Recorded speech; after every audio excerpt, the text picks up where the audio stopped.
નાના નાના માણસોને નાની નાની તકલીફો છે.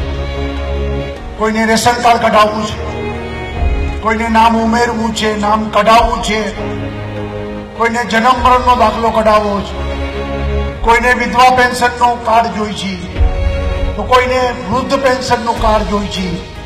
આ બધું નાની નાની વાત લોકોને ધક્કા ખાવા પડે છે. દાખલા કઢાવવા માટે બીજો ધક્કો નહીં, વચેટિયા નહીં, પૈસા દેવાના નહીં, પારદર્શક વહીવટ.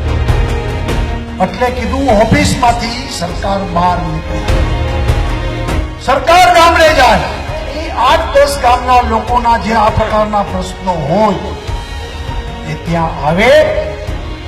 વૃદ્ધ માણસ, છેવાડાનો માણસ એ દુખી ન થાય, ધક્કા ખાતો ન થાય, એનું કામ ત્યાં ને ત્યાં પતે, એ પ્રકારની સરકારના તંત્રની વ્યવસ્થા બને.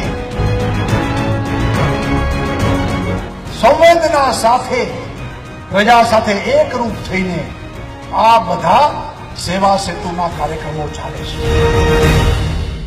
આ કેમ્પની અંદર એક જ જગ્યાએથી 16 જાતની અલગ અલગ સુવિધાઓનો લાભ મળે છે. સેવા સેતુ આપણને આપણા ઘર આંગણે બધી જ રીતની સેવા પૂરી પાડે.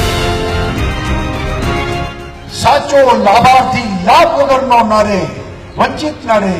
કે અમારી સરકાર એ પારદર્શક સરકાર હશે, ભ્રષ્ટાચાર મુક્ત શાસન વ્યવસ્થા બનશે. એનું ઉદાહરણ આ સેવા સેતુના કાર્યક્રમ